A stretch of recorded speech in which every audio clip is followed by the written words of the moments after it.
pasa es que pues, a nosotros nos preocupa, a mí particularmente me preocupa mucho el que no nos podamos ver, porque eso pues significa muchas cosas y aparte de eso pues de alguna manera quedan como, a uno como docente le quedan como ciertas cosas, en fin, no sé, no sé. Se siente uno ahí como solo porque a veces pues no logra interactuar lo que uno quisiera de cierta manera. Bueno, ojalá pues esto se resuelva y por lo menos esa parte de alternancia que se hablaba se pudiera dar, pues que yo creería que con ustedes sería un poco más fácil porque el grupo no es muy grande. Estoy hablando de los que están ahorita nerviosos y lo demás. Entonces eso pudiera ayudar un poquitico pues para que... No, doctor, nosotros siempre somos bastantes estudiantes, si no estoy mal, nosotros somos como 42, 40 y pico más. Nosotros somos todavía cardiorrespiratorio, entonces pues todavía nos come ahí algo Sí, claro. Sí, de sí, somos cuarenta y estudiantes. seis de Sí, hecho, somos claro. el grupo más grande. Bueno, Sí, yo bueno, creo entonces, que eso sí, no. dificulta un poco el proceso de alternancia, doctor. Pues yo no sé, hasta donde tengo entendido, yo tiene que ser como un distanciamiento muy grande, entonces pues Pues no sé hasta hasta qué donde punto. se tiene información, parece ser que la capacidad instalada de cada salón son como para 10. Eso que, que valdría que ustedes son 40 irían cada cuarto día, pues, en fin, los demás se quedarían allá. Cada Pero bueno, quinto, doctor, porque somos 46.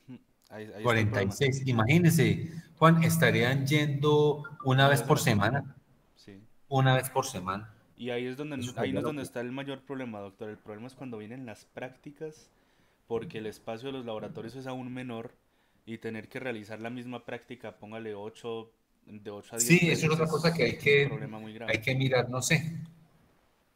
Es un poquito, pues, como difícil, pero bueno, miraremos qué se hará en su momento y esto cómo se va a resolver con el mejor buen ánimo, sobre todo, pues, por la formación de ustedes de alguna manera. Sí, Porque señor. sí, aunque uno no deja de tener en cuenta que hay una serie de, pudiéramos decirlo, de beneficios o de ventajas, también hay otras pues como desventajas. Me refiero, por ejemplo, a la parte práctica de los laboratorios, no estoy hablando solamente de semiología, sino la parte de laboratorios, pues también, de alguna manera, imagínense, eso equivaldría a que, pues, para el caso de ustedes, imagínense si es una práctica de 2 horas, casi que un docente habría que darle prácticamente casi todo un día para que la haga, pues, imagínense. Si Sí, son dos doctor, horas, y con un solo grupo, pues imagínese eso, entonces queda bien dura no, la eso cosa. poquito, pero bueno, no sé qué se va a hacer. Si bien en la parte de simulación puede colaborar y ayudar un poco, yo sí pues tengo una consideración muy personal y es que se hace necesario hacer algunas actividades en las cuales se pueda hacer supervisión de lo que se viene haciendo, en fin. Máxime que en esto ya para terminar, pues lo hemos hablado y es que pues yo estoy aquí generando una información, pero bueno, ustedes son un grupo muy pequeño y están atentos, pero en grupos grandes alguien se puede conectar y conectarse no equivale a que esté al pendiente. Yo me puedo conectar acá y si no tengo la cámara ahí que me esté mirando, me esté viendo, pues yo de alguna manera pues puedo dedicarme a hacer otra cosa. Ahora, queda muy difícil pues que uno conectarse con todos. Lo que hay que hacer es preguntar y mirar y bueno, y cada uno poner de su parte, pero es muy difícil. Yo puedo asegurar que sí que me conecté, pero definitivamente estoy conectado ahí de nombre, pues, porque no estoy interactuando o porque a lo mejor ni siquiera estoy ahí. Yo estoy conectado y no pongo la cámara y listo, y ahí queda eso. Pero bueno, esas son cosas pues que habrá que discutirlas en su momento, pero hay que ir pensando en ellas. Bueno, entonces ahora sí, pues comencemos, quedamos que en esta primera parte, en esta primera fase, íbamos a hablar un poco de lo que tenía que ver con algunos aspectos de índole farmacológico relacionados como con todo esto. Eh, Quedamos hoy de mirar, creo que algo de insuficiencia respiratoria aguda, o no sé si lo hacemos al final, para si hay algún tipo de duda lo podamos como resolver, o lo hacemos iniciando. No sé ustedes qué opinan. Lo podemos o hacer al final, obviamente después de la revisión, a ver qué inquietudes y qué cosas han quedado para poder hacer la parte de la revisión de algunos elementos desde el punto de vista farmacológico. No sé si les parece bien. No sé ustedes qué opinan.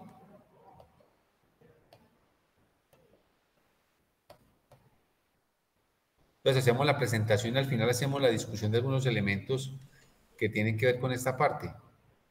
¿Les Sí, parece? doctor, yo creo que es como mejor para ir guiando como las dudas hacia, pues hacia el tema en concreto. Listo. Sí, estoy de Perfecto. acuerdo porque además así podemos, como dice la compañera, Bueno, no le tener escucho un muy mejor bien, punto de para vista. allá como muy lejos. Ay, qué pena, doctor, un momento más cerca. Ahora sí, ya, Juan, A ya. ver, ahora doctor, Señor. sí. Que estoy de acuerdo con lo que Sí, decía, claro. que estoy de acuerdo con lo que dice Laura, doctor, porque así además podemos como tener un mejor punto de vista sobre la insuficiencia respiratoria y luego para poder hablar mejor de lo que sería la oxigenoterapia, ya como en contexto, porque de pronto empezar a hablar de la Exactamente, es oxigenoterapia de una correcto queda eso. como raro. Listo. No, me parece muy bien que se haga de esa manera. Bueno, pues yo creo que cuando uno está en este tipo de actividades, pues siempre debe pensar, o en la parte de la instrucción, pensar en la contextualización. Y entonces por eso he hablado un poquitico de insuficiencia respiratoria aguda, ahora en el contexto nuevo de lo que hay.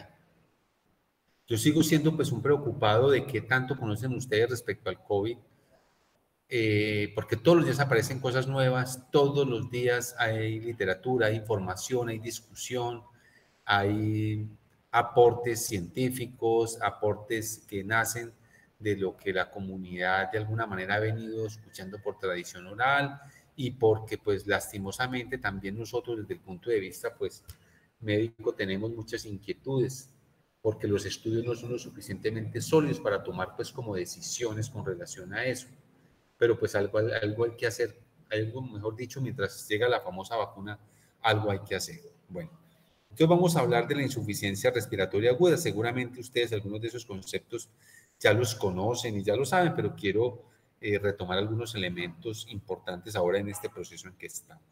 Bueno, cuando uno habla de insuficiencia respiratoria aguda, la puede como enfocar desde dos puntos de vista. Un primer punto de vista fisiológico, pues tiene que ver como con la incapacidad que tiene el sistema respiratorio para hacer lo que corresponde al proceso de la respiración, que es permitir el ingreso de oxígeno y el retiro de CO2. Y naturalmente, pues eso condiciona que para que ese proceso se lleve a cabo, se requieren de tener en cuenta una serie de variables que tienen que ver con la integridad del sistema cardiorrespiratorio, pero también con la integridad del sistema nervioso. Veremos más adelante entonces a la hora de hacer la parte de enfoque dónde puede estar la problemática. Eso es lo que quiero que analicemos. Lo que quiero es que aquí al final quede una discusión y cuando uno tenga un paciente con insuficiencia respiratoria, pues lo pueda analizar en ese contexto. A la par de esto, también hay otra definición importante que es lo de falla ventilatoria. Eh, la falla ventilatoria para algunos pudiera tomarse como un sinónimo de insuficiencia respiratoria, pero la falla ventilatoria también la podemos ver desde la óptica específica como en la incapacidad, pudiéramos decirlo, mecánica que tiene el organismo para poder retirar ese CO2 y obviamente permitir el ingreso de oxígeno. Eso desde el punto de vista fisiológico. Ahora, desde el punto de vista gasimétrico, la insuficiencia respiratoria se relaciona obviamente con dos tipos fundamentales, una insuficiencia respiratoria de tipo hipoxémico y otra hipercámbica, pero también podemos tener una insuficiencia respiratoria hipoxémica e hipercámbica. Como a mí siempre me gusta, como se los dije ahorita, contextualizar, pues hay una cosa muy importante, es la siguiente. Yo naturalmente, en el municipio de Génova, que es uno de los más retirados, yo allá no tengo gases arteriales. Entonces alguien diría, bueno, ¿yo cómo hago para saber si la insuficiencia respiratoria de un paciente que consulta en Génova es hipoxémica o hipercámica? Pues a veces es un poco difícil, pero apoyado en la clínica uno pudiera orientarse.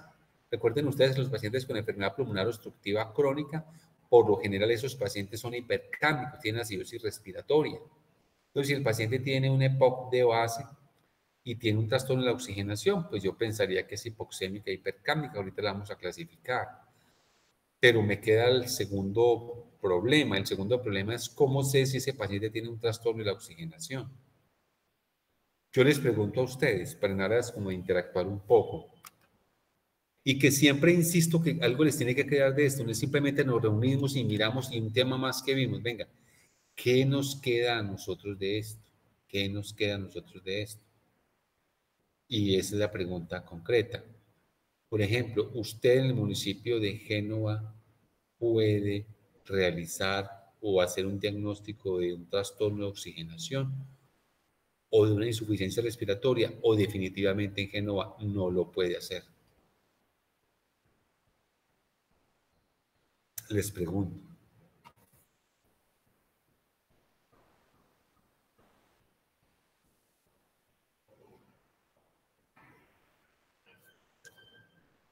No los escucho. ¿Será que hemos Yo perdido creería toda que sí, comunicación? doctor. Yo creería que sí. Entonces, ¿cómo sería la forma de hacerlo, Juan?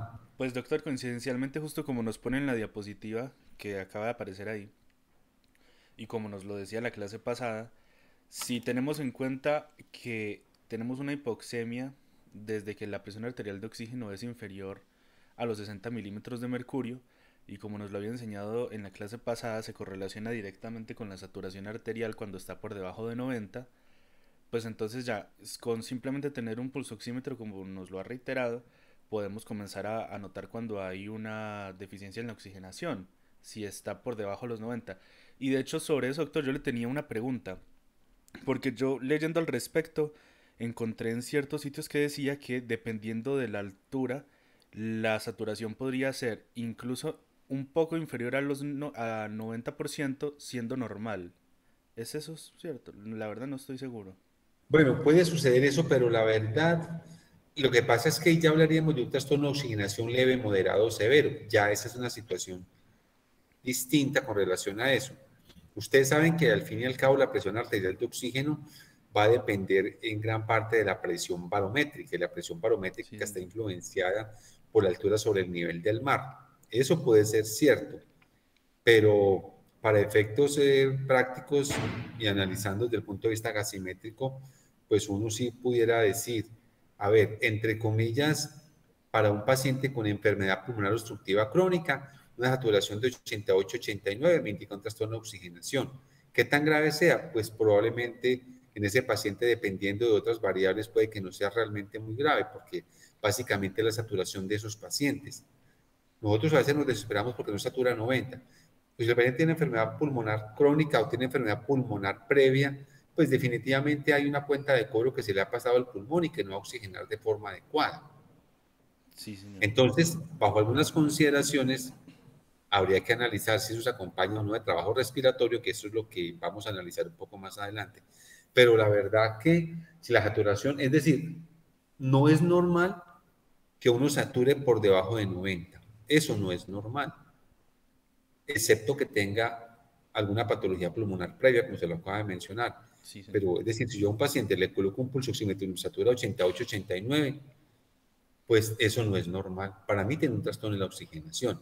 Ahora bien, ¿cuál es la intervención? Dependiendo de si está acompañado o no de trabajo respiratorio, que ahorita vamos a mirar. ¿Por qué les quiero dejar ese mensaje? Porque entonces uno puede tener en el mismo Génova, hoy que está haciendo mucho frío en Génova, va alguien y satura 88, 89, puede que tenga un trastorno de oxigenación. ¿Qué tan severo o moderado sea el trastorno? Ya hay que mirar de qué se acompaña desde el punto de vista clínico. Si se acompaña a Disney, la situación cambia. Pero ahora, por ejemplo, nosotros con esto del COVID hemos visto pacientes con saturaciones de 87, 88 que realmente no se acompañan de un verdadero trabajo respiratorio. De hecho, hay un artículo que lo voy a buscar y se los voy a mandar que se llama hipoxemia feliz, Muchas gracias, doctor. que se está viendo con esos pacientes en los cuales tiene un trastorno de oxigenación, pero no tiene trabajo respiratorio. Entonces a uno nos llaman y le preguntan, estoy en Génova, satura 88, 89, lo mando para Armenia. Pues, ¿qué hace uno? Venga, analice en qué circunstancias está y evalúe ese paciente, a ver qué va a pasar, qué hay que hacer. Observar los pacientes. Yo también quisiera que de todo este trabajo y estos tiempos que nos hemos encontrado, algo les quedara a ustedes en toma de decisiones respecto a, porque a veces no es fácil, la situación está muy compleja. ¿Por qué razón? Porque nadie quiere asistir y nadie quiere venir al hospital por riesgo de contagiarse, por un lado. Por otro lado, para congestionar los servicios de urgencias. Entonces hay que llenarse como de motivos para poder pensar en qué momento yo establezco la remisión de un paciente. Pero tampoco me puedo ir al extremo de so pena de la demora, la situación se haga mucho más caótica y más difícil. Por eso es importante la parte del juicio clínico, y el juicio clínico se adquiere con la experiencia y el juicio clínico se adquiere con el conocimiento. Y el juicio clínico se adquiere con la fisiopatología. Si uno con los aspectos fisiológicos, pues no es que se tranquilice sabiendo qué está pasando, sino que le permita de alguna forma tomar decisiones. Yo no sé, les pregunto haciendo un paréntesis, si esta conferencia que estamos haciendo, esto se está grabando o no se está grabando. Yo no vería problema en que se grabase, que nos pueda servir más adelante y pudiéramos organizarla y montarla por ahí, a ver si de pronto ustedes 4 y otro más, incluido yo, pudiéramos como tener en la lista de quienes acceden a esta información. Doctor, pues a mí el decano, el doctor Duque, me había pedido que de ser posible grabara las clases, entonces eso es lo que he estado haciendo. Esta, por ejemplo, la estoy Bueno, grabando. listo. Entonces, le digo para pulir un poquitico más el discurso. Bueno, Sí, para no doctor. hablar ahí como tan escueto, porque uno dice, "No, pero ¿cómo que un profesor de la universidad y vea? No, ¿qué tal?"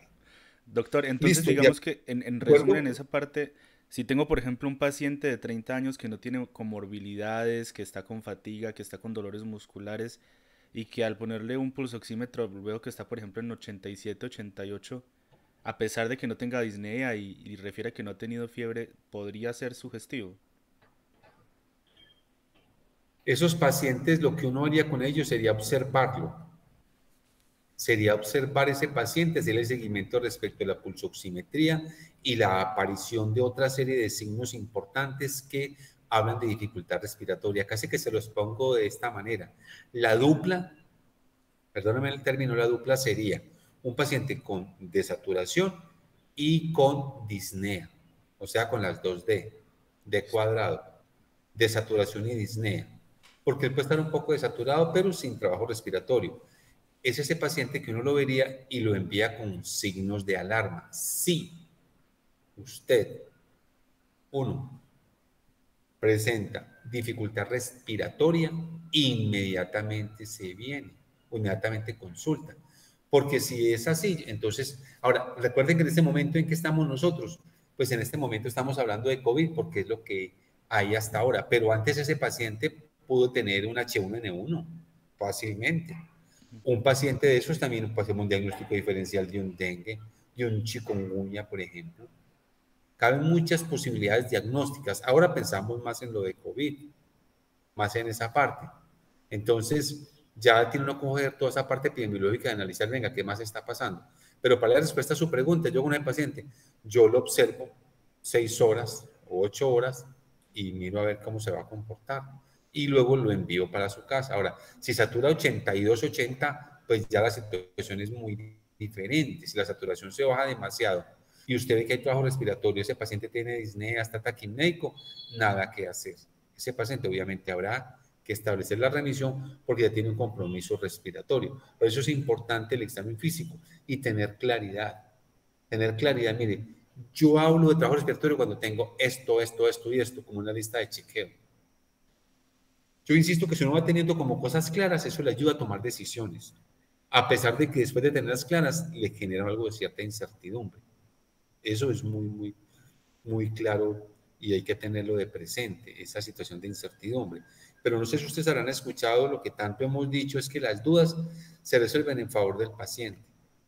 Pero como están las cosas, uno tiene que ser como muy cauto a la hora de tomar decisiones.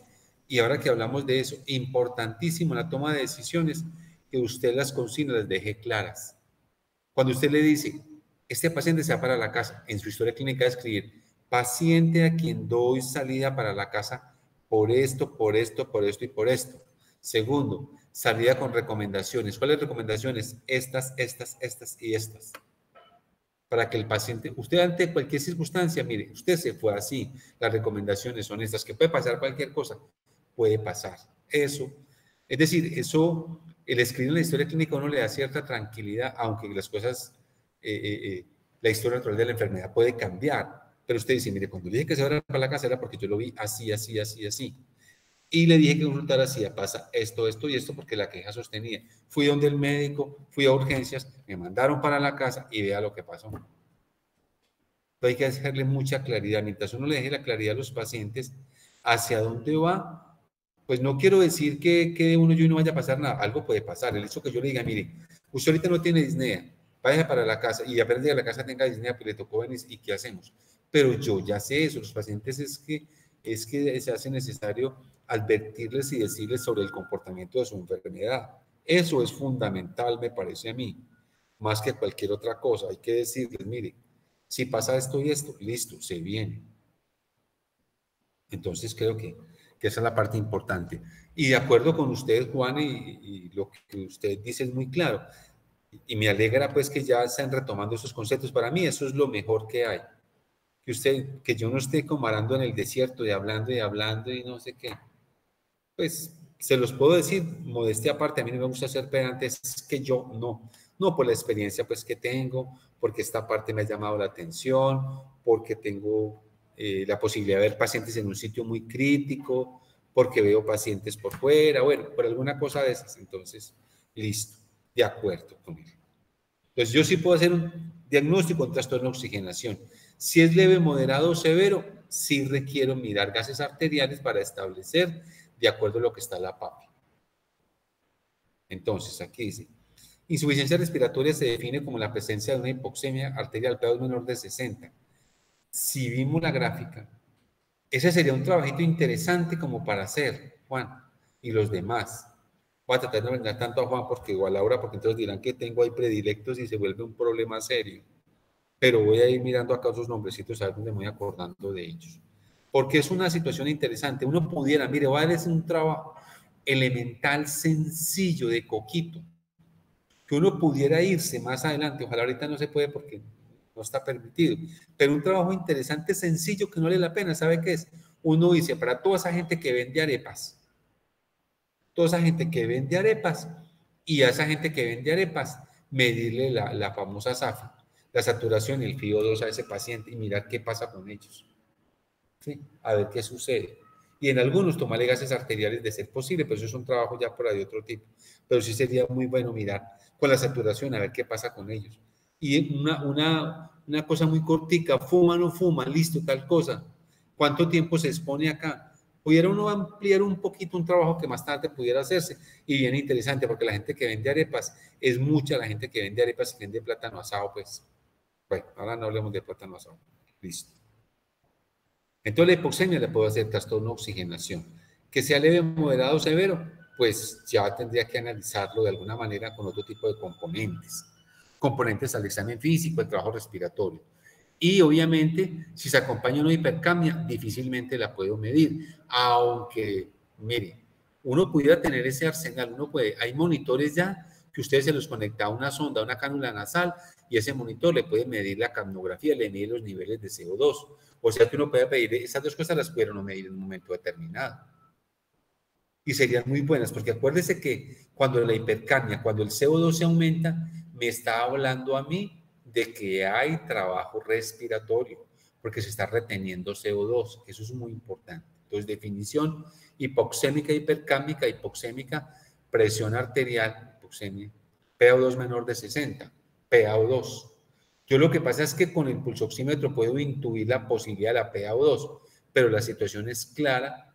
Yo no puedo hablar de hipoxemia del todo, pero sí puedo tener por lo menos, de alguna manera, como la presunción de que está acusando con una posible hipoxemia, que de hecho la saturación que va cogida de la mano de alguna forma con la PaO2 me está indicando eso de cierta manera. El grado, se lo repito, necesito tomar gases arteriales y mirar otras variables, igual que la hipercapnia. Acá está el intercambio gaseoso, aquí tenemos obviamente esta parte, ahí está donde sacó la revista, aquí tenemos entonces los tejidos, aquí el capilar sanguíneo y aquí los pulmones. Recuerden que siempre pasamos o siempre llevamos a cabo este proceso mediante lo que conocemos como la difusión, que es ir de un sitio de mayor concentración a uno de menor concentración. Acuérdense que también definimos el principio de Fick, y también que tenemos que tener algo muy importante, es cuando la sangre pasa acá hacia el capilar sanguíneo, nos tenemos que valer de algo que se llama la constante de producto de solubilidad, para que eso no lo podamos nosotros de alguna manera olvidar. Bueno.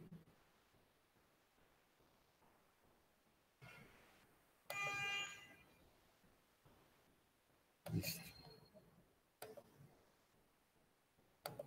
Bueno. Entonces, importante esa parte. Ley de Fick, no se acuerdan la ley de Fick, hay que tener en cuenta también la difusión de un sitio de mayor concentración a otro de menor concentración, y está determinado eso por el paso de oxígeno del capilar al alvéolo y el paso de CO2 del alvéolo hacia el capilar para poder salir. Teniendo en cuenta de que obviamente el oxígeno está más concentrado en la atmósfera y menos concentrado en el alvéolo, y viceversa para el caso del CO2. Bueno, insuficiencia respiratoria, entonces problemas, eliminación de CO2 y problemas en la oxigenación pulmonar. Cuando el problema es de eliminación de CO2, pues el CO2 que ocurre se incrementa porque no se logra eliminar. Y la oxigenación pulmonar, pues cuando uno lleva a cabo el intercambio, pues baja la presión arterial de oxígeno. Casi que estamos jugando con dos variables que son inversamente proporcionales. Pregunto, que era como de evaluación, pregunto, ¿por qué razón las hipercamias severas se pueden acompañar de trastornos de la oxigenación? ¿Cuál sería la explicación para eso?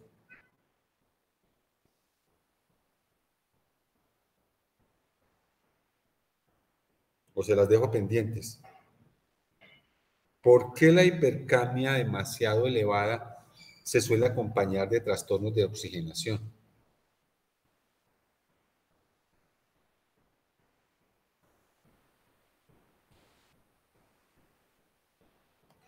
¿Quién me dice? Doctor, sería de pronto porque la hemoglobina tiene una mayor afinidad por el CO2 y pues no se estaría Correcto, transportando el oxígeno. correcto. Como la hemoglobina tiene mayor afinidad por el CO2, uno diría que esa hemoglobina, acuérdense que hablamos de hemoglobina oxidada, hemoglobina reducida. Esa hemoglobina con alto contenido de CO2 obviamente va a captar más moléculas de hemoglobina y va a tener menos hemoglobina disponible para que se una al oxígeno. Esa es la explicación en gran parte. Puede que en algunos casos no ocurra. ¿Por qué razón? En los pacientes con EPOC puede que no ocurra, o bueno, sí puede ocurrir. Pero ¿qué característica tienen los pacientes con EPOC desde el punto de vista de los glóbulos rojos?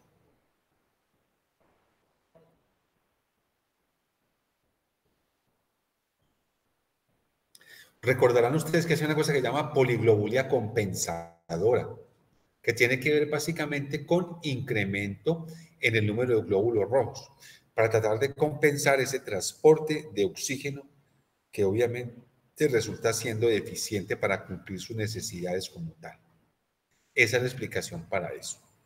Esos son los valores de referencia entre 35 y 45 milímetros de mercurio. Eso es la PaCO2. Recuerden que sean milímetros de mercurio, pues hablando de una presión.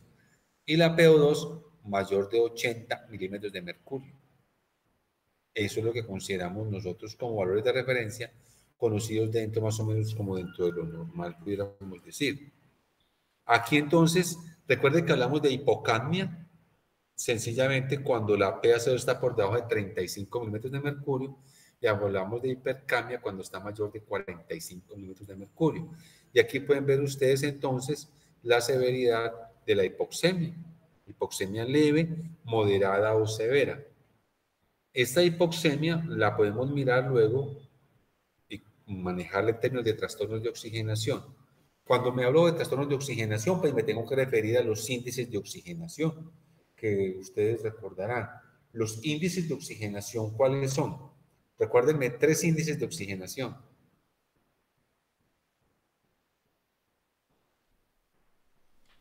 La PAFI, Correcto, la PAFI. el índice arterioalveolar y la diferencia La diferencia alvéolo arterial, ¿y qué más? y el índice arterioalveolar.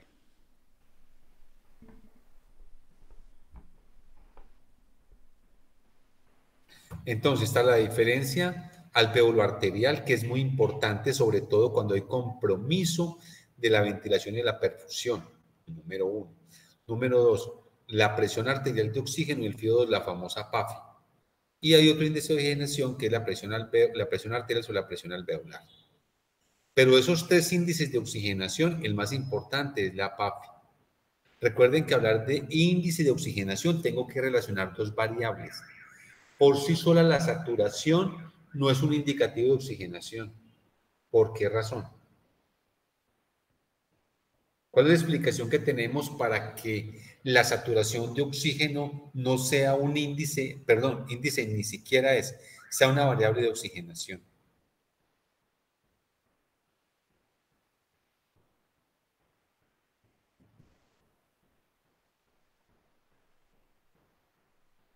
Pues doctor, yo diría que por estar ahí tomando, digamos, como variable el porcentaje de oxígeno que hay en la sangre distal, hay muchas cosas que podrían pasar antes. Por ejemplo, una simple hipoperfusión puede alterarlo. Pues sí, cosas que no necesariamente están relacionadas con la oxigenación del paciente, sino más bien con, Bueno, puede ser con la perfusión de la zona, creo yo. bueno, listo. ¿Quién me quiere dar otra opinión respecto a eso? ¿Por qué la variable de saturación sola per se no se considera una variable de oxigenación? También puede ser porque no se tiene en cuenta el aire inspirado. Exactamente, Juan. Y los demás, ahí está la relación verdadera, la explicación verdadera es esa. Porque yo puedo tener saturación de 94, 95, pero para poderla tener necesito tener un FIO2 muy alto. Por eso aparecieron los índices de oxigenación. Por eso la saturación sola no me dice nada. Yo puedo tener 94% de saturación. Satura muy bien. Pero si para saturar eso me está pidiendo un FIO2 muy alto o está en ventilación mecánica y me pide un PIB muy alto, ese no es una variable de oxigenación. Yo no puedo decirlo de esa manera. No lo puedo tener como tal. Y no digo índice porque la saturación per se por sí sola no es un índice. Cuando hablo de índice siempre relaciono dos variables. Que quede bien definido eso. Bueno, listo. Entonces veamos ahorita esta famosa curva.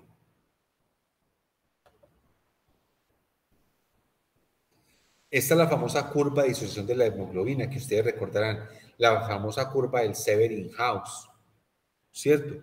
Que esa curva obviamente que relaciona la presión arterial de oxígeno, lo relaciona con la saturación de la hemoglobina. Respecto a esta curva, ¿quién me puede mencionar por lo menos respecto a esta curva? Si yo creo que como hay cuatro, cada uno dígame algo respecto a esta curva, en lo que recuerde o en fin. Viendo esa curva, cada uno dígame algo. Son cuatro, o sea, serán cuatro respuestas.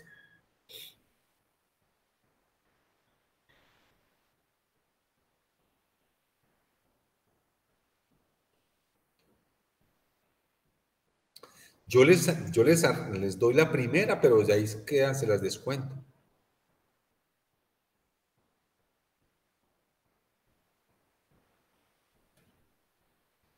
A ver, entonces, mira, eso es otra cosa que yo quisiera que fuéramos adquiriendo mayor habilidad, es en la interpretación. A veces interpretar no es fácil. Se requiere tener como algunos conocimientos, pero lo que uno tiene que hacer cuando usted se enfrenta a situaciones de interpretaciones, comience por lo mínimo, comience por analizar variables. ¿Qué variables estamos analizando acá? Doctor, disculpe, es que Dígame. me fue un segundo porque me llamó mi mamá. ¿Podría repetir cuál es la pregunta? Ah, no, bien pueda, tranquilo, Juan. Imagino que para atenderlo, pues, hay que tener algo el calientico ahí, ¿o qué, Juan? Me No, supongo. lo contrario, es que está un poquito enferma, entonces la he estado Ah, bueno. atendiendo yo. Listo, no, pero Juan, si tiene alguna inquietud ahí, alguna cosa con ella, bien, pues, si tiene que retirar, no hay problema, No, tranquilo. no, no, tranquilo, doctor, tranquilo. Ah, bueno, igual usted está ahí. De pronto se me puede Lo que repetir la pregunto es pregunta, que cuando uno gracias. hace una interpretación de una gráfica, cualquiera que sea, comience siempre por ubicarse. Lo más importante que uno puede tener es cómo ubicarse, vean. Cuando uno se pierde en algún sitio, no sé los que han venido para Nueva York, yo no conozco, la verdad que no. Parece ser que pues fácilmente uno se pudiera perder allá, pero hay como una consideración importante, y no hablo solamente allá, en otros sitios también, uno puede pasar eso. Primero es como ubicarse. Por eso aquel cuento de ubícate, ubícate. Entonces, primero uno se ubica. Entonces, ¿a qué voy con esto? Me ubico primero con esto. La pregunta que yo me hago, ¿qué variables estoy manejando acá? Primera ubicación, ¿qué variable estoy corriendo? ¿Qué variable contra qué variable estoy corriendo? El porcentaje de saturación de hemoglobina y la presión arterial de oxígeno. Perfecto. Esas son las dos variables que yo estoy corriendo. Punto uno. Punto dos. ¿Cómo es el comportamiento de una variable comparada con la otra inicialmente? ¿Qué puedo decir? Puedo decir lo siguiente, a ver. Uno, que en un principio, cuando es que yo corro esto, luego ahorita miramos cómo, por ahí había como un láser o alguna vaina, porque muevo este mouse acá y a mí se me descuadra eso. Ahora luego me dirán cómo me consigo, bueno, ese láser para poder estar mirando esto, porque no, me hace mucha falta. ¿Qué puedo decir a la capilla? Que en un principio, cuando aumenta la saturación de la hemoglobina, también aumenta la PaO2. ¿Estamos de acuerdo? O sea que en un principio hay una correlación directa entre la presión arterial de oxígeno y la saturación, hasta que llegamos al famoso P50. P50 dice, cuando la hemoglobina está en un 50% de saturación, eso corresponde a una PaO2 de 26.6 milímetros de mercurio. Listo, entonces, primera conclusión, que en la medida en que aumenta la saturación, lo hace también la presión arterial de oxígeno, es decir, que a más presión arterial de oxígeno, más saturación. Segunda consideración. Tercera consideración, que llega un momento en el cual, por más que usted aumente la presión arterial de oxígeno, la saturación se queda quieta. ¿No les parece? Mire acá esto. Cuando tengo yo una presión arterial de oxígeno de 80, la saturación está en 95.8 y mire que ya la curva comienza ¿a qué? A linealizarse. O a linealizarse no, a hacerse una curva plana. ¿Me hago entender? Por más que yo aumente la PaO2. O sea, cuando tengo una PaO2 de 80, lo máximo que puedo tener de saturación es de 95.8. Listo. La otra consideración ya es un poco más precisa. La famosa desviación de la curva hacia la derecha o hacia la izquierda. Recuérdenme qué significa que la curva se vaya a la derecha y qué significa que la curva se vaya hacia la izquierda.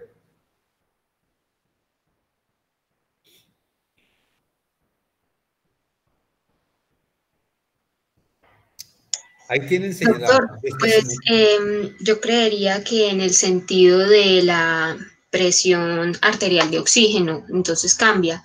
Entonces vemos de que si se desplaza hacia la derecha, entonces la presión aumentaría pues para los valores sin alterar como la parte del eje de la saturación de la hemoglobina, porque la curva de cierta forma se sigue como manteniendo en su forma, por así decirlo. Y si se desplaza hacia la izquierda, pues vemos de que sucede lo mismo hacia la presión arterial de oxígeno, pero pues en sentido de la disminución. ¿Quién más tiene otro punto de vista? Pues doctor, como bien lo dice el nombre de curva de disociación de la hemoglobina, y como dice la compañera, dependiendo de cómo esté la curva, habrá cierta afinidad al captar y al liberar el oxígeno por Eso parte es de lo la que quiero que hemoglobina en me los digan. tejidos. Hacia la Entonces, derecha, ¿qué significa? Cuando la curva se va más hacia la derecha, ¿eso qué significa? Que es menos afín. Que es menos afín, o sea, que disminuye la afinidad de la hemoglobina por el oxígeno. Y si disminuye la afinidad, ¿qué puede pasar? ¿La retiene o la libera? Libera el La oxígeno. libera. Libera el oxígeno.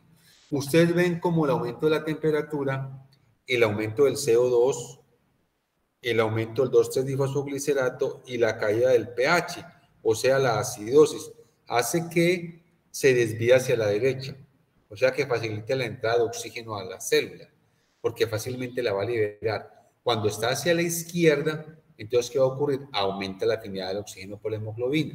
Ahora bien, ¿en dónde me interesa que aumente la afinidad del oxígeno por la hemoglobina y en dónde me interesa que disminuya la afinidad del oxígeno por la hemoglobina? doctor, a mí me parece que lo ideal sería que la afinidad fuese mayor en el sitio del intercambio gaseoso y menor en los tejidos. De esa forma, se une más oxígeno a la hemoglobina cuando se realiza el intercambio en los pulmones, pero cuando ya se está en los tejidos, se libera con más facilidad y se hace una mejor oxigenación. Es claro. Mire, cuando se va hacia la derecha, ¿qué ocurre cuando llega al tejido? Al disminuir la afinidad, le entrega oxígeno al tejido y libera hemoglobina para poder captar el CO2. Recuerden que el CO2 se transporta a un nivel de hemoglobina, se transporta como bicarbonato y se transporta disuelto en sangre. Entonces me interesa que eso se dé. Me interesa que aumente la afinidad del oxígeno por la hemoglobina a nivel del capilar pulmonar, que ahí aumente para que capte más hemoglobina. Y me interesa que lo disminuya cuando llega hacia los tejidos. Bueno, esto es lo que les decía ahorita. Entonces, para que lo analicemos. Miren ustedes acá cómo vemos entonces cuando estamos con saturación de 90, la PaO2 es de 80. Recuerden que ahorita dijimos que cuando tenemos una PaO2 de 80, la saturación está alrededor de 95 milímetros de mercurio. Este gráfico me parece muy interesante. Me parece a mí muy interesante por la sencilla razón de lo que eso demuestra. Bueno, de hecho, qué pena, no es que esté revisando acá, sino que le voy a tomar una fotico aquí a esto, porque a mí me interesa mucho.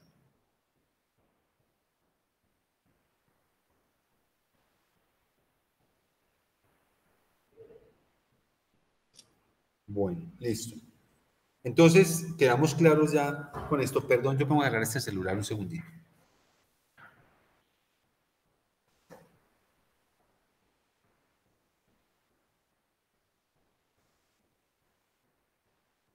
Bueno, hasta ahí cómo vamos. ¿Está más o menos clara la situación o tenemos como alguna duda, algo al respecto?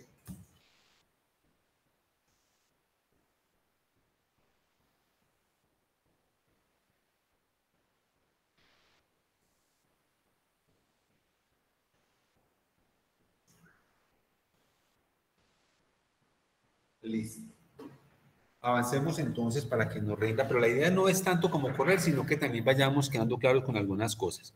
Entonces, desde el punto de vista fisiopatológico, la falla respiratoria puede ser por una falla a nivel pulmonar o por un problema en el bombeo en la salida del aire. Cuando la falla es pulmonar, entonces tenemos que cuando el compromiso es propiamente del pulmón, el problema que, claro, es que hay una hipoxemia, pero cuando el compromiso es por la parte ventilatoria, podemos tener una hipercamia. Les decía que el problema es del pulmón y aquí el problema básicamente es de la parte de ventilación. Recuerden ustedes que el proceso normal de oxigenación depende de variables tales como ventilación, difusión y perfusión. Entonces uno se pregunta, ¿el problema es de ventilación? Cuando el problema es de ventilación, pues la variable que me muestra que el problema es de ventilación son los niveles de CO2. Cuando el problema es de difusión o de perfusión, pues voy a ver el intercambio gaseoso, cómo está llevándose a cabo. Bueno, acá está. Insuficiencia respiratoria hipoxémica. ¿Qué quiero decirles con esto? Cuando yo tengo una insuficiencia respiratoria hipoxémica, o sea, una PaO2 que está por debajo de 60, yo pienso en una serie de alteraciones a nivel pulmonar que va a afectar los componentes pulmonares del sistema respiratorio. Voy a mirar vía aérea, sistema alveolar, intersticio y circulación pulmonar. En otras palabras, la insuficiencia respiratoria, los problemas estarán por acá en algunos de estos. Ahora hay que buscar.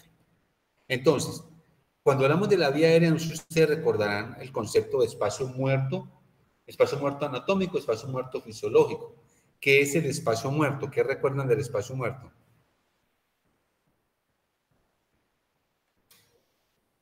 Es la parte donde no se está haciendo un intercambio de gases.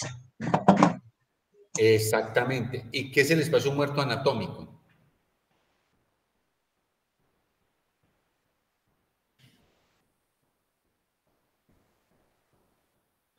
O no hablaron mucho de eso. El espacio muerto anatómico es aquella parte de la vía aérea que no participa en el intercambio de gases. Por ejemplo, la tráquea es el espacio muerto anatómico. ¿Por qué? Porque sencillamente en la tráquea no se lleva a cabo el intercambio de gases. Y el espacio muerto fisiológico es aquella parte, pudiéramos decir, aquel espacio que que participa en el intercambio gaseoso, pero que no logra llevar a cabo el proceso normal de oxigenación. Que es lo que suele ocurrir, por ejemplo, en muchos de los pacientes. Por ejemplo, el paciente con una crisis asmática, donde hay fenómenos de broncoconstricción. Quiero decirles que la alteración pulmonar en un momento determinado puede llevar a una alteración ventilatoria, ¿no? Que es el caso, por ejemplo, del asma, el caso del paciente con EPOC, el paciente de una reacción alérgica. Entonces, yo siempre busco si el problema está en la vía aérea, el sistema alveolar, en el intersticio, en la circulación pulmonar. Ustedes ven dos variables aquí muy interesantes, circulación pulmonar y vía aérea. ¿Qué variable relaciona la vía aérea con la circulación pulmonar? ¿Quién me dice qué variables? Doctor, pues lo que es difusión y perfusión, Bueno, creería. pero ¿qué otra variable propia ahí tiene que ver con esas dos variables? ¿O la relaciona a las dos? Yo puedo tener un problema de oxigenación porque tenga un problema en la difusión, perfectamente claro. Porque tengo un problema de perfusión. La Pero también diferencia puedo luego, tener un problema entonces entre qué. Cuando se combinan las dos, ¿cómo se llama eso?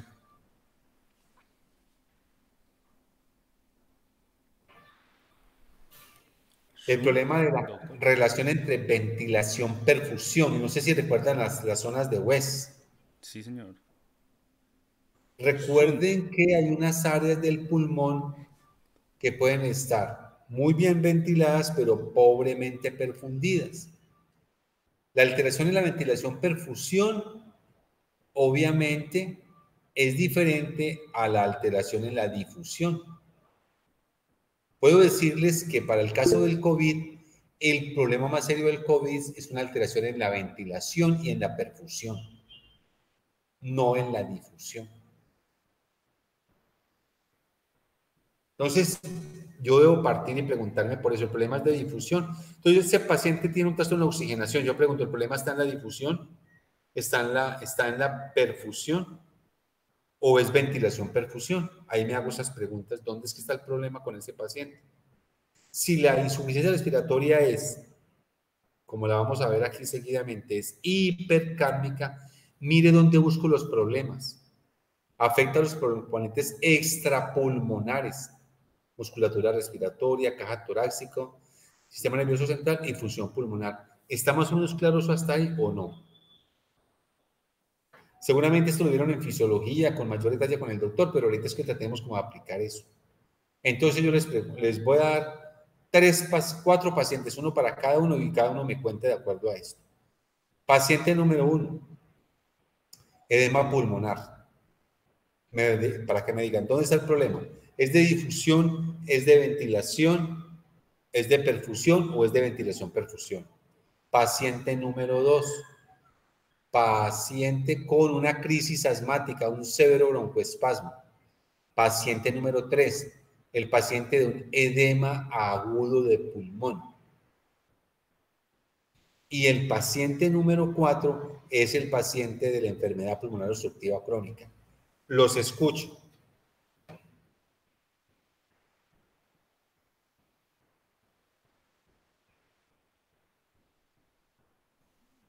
Arranquemos por el paciente del EPOC. El problema del paciente del EPOC es de difusión, es de perfusión, es de ventilación-perfusión.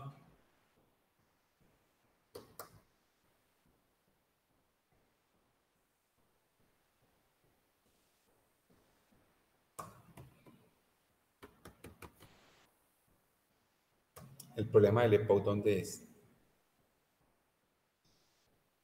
Enfermedad pulmonar obstructiva crónica.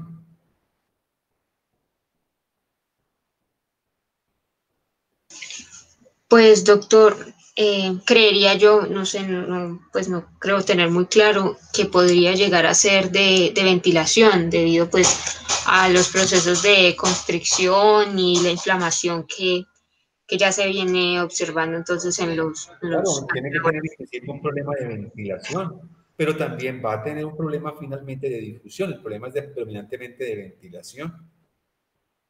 Por eso tienen hipercapnia, ¿no es cierto? Pero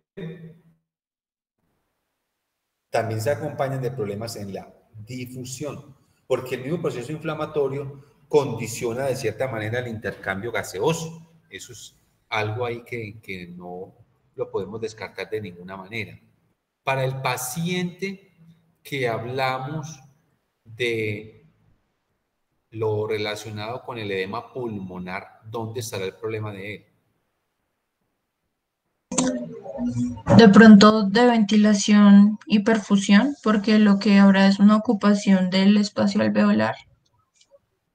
Sí, puede ser relacionado con eso, pero también puede ser un problema de perfusión. ¿Ustedes se acuerdan de qué depende el aporte de oxígeno a los tejidos?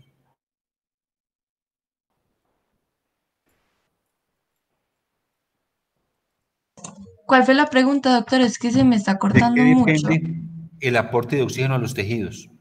¿De qué depende que a la luz del pie derecho le llegue oxígeno? ¿De qué depende eso?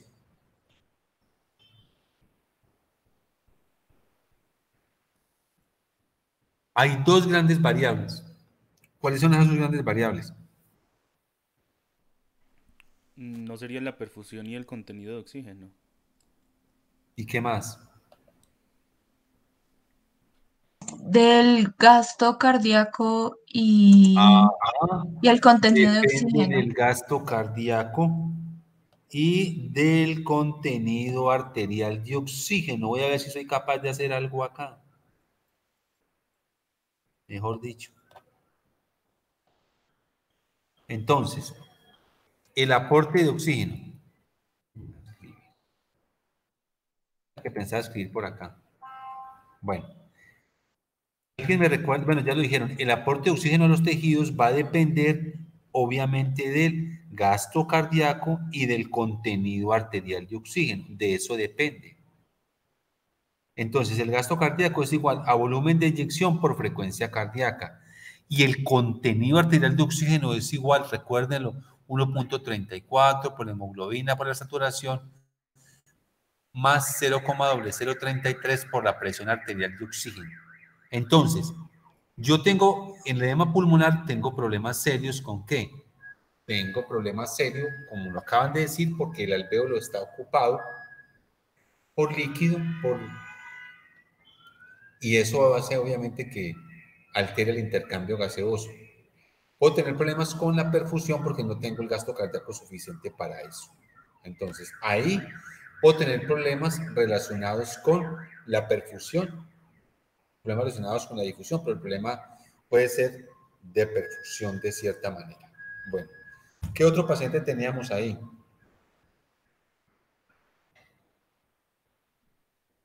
Bueno, Asma, doctor, teníamos uno con asma. el del asma, ¿cómo puede ser el problema? Ventilatorio. Claro, puede ser un problema también de ventilación por proceso obstructivo, pero también puede ser un problema relacionado con, de alguna manera, como con la perfusión de cierta forma, porque al cabo es un proceso broncoobstructivo por un fenómeno de tipo inflamatorio. Bueno, para que vayamos pues como avanzando y esto nos rinda un poquito, esta es la severidad de la hipoxemia, leve, moderado, severo, en términos de PaO2 y en términos de saturación. Miren ustedes, aquí podemos sacar nuestro famoso índice que se denomina la SAFI. Podemos hacer el ejercicio ahí. ¿Cuánto me da de SAFI para leve? ¿Cuánto me da de SAFI para moderada? ¿Y cuánto me da de SAFI para severa? O de SAFI no. Bueno, sí, entre la relación entre saturación y PaO2. Más bien, no SAFI, sino como la relación entre la saturación de oxígeno y la PaO2. Ustedes pueden ir observando ahí que en la medida en que cae la saturación, cae la PaO2, o sea, son variables directamente proporcionales. A menor saturación, menor PaO2 y obviamente mayor hipoxemia. ¿Qué quiero decir? Mire esta gráfica, lo interesante. Cuando yo tengo saturaciones, como les decíamos ahorita, muy bajas, saturaciones de, ahí miren, menor de 75, estoy hablando de una PaO2 menor de 40. Si uno tiene un paciente que le mide esa saturación de oxígeno, la tiene por ahí en 65 y 70, la situación está delicada con ese paciente. Mire, según él tiene un trastorno de oxigenación moderado, mirando su equivalente. De allí la importancia, se los he repetido, la necesidad de tener un pulso oxímetro. Miren con esas variables cómo nos podemos orientar un poco. Lo que pasa es que uno se le olvida la fisiología, se le olvidan muchas cosas. Miren eso, el FIO2 que nosotros tenemos normalmente es del 21%, pero puede cambiar un poco. Recuerden que ese FIO2 del 21 depende de la altura sobre el nivel del mar. Mecanismos de la hipoxemia, extrapulmonares, que se traduce por hipoventilación, e intrapulmonares, trastornos de la difusión, desequilibrio en ventilación-perfusión, y que finalmente también va a salir mucho un intrapulmonar. Diagnóstico diferencial, ahí lo tenemos. ¿Ve?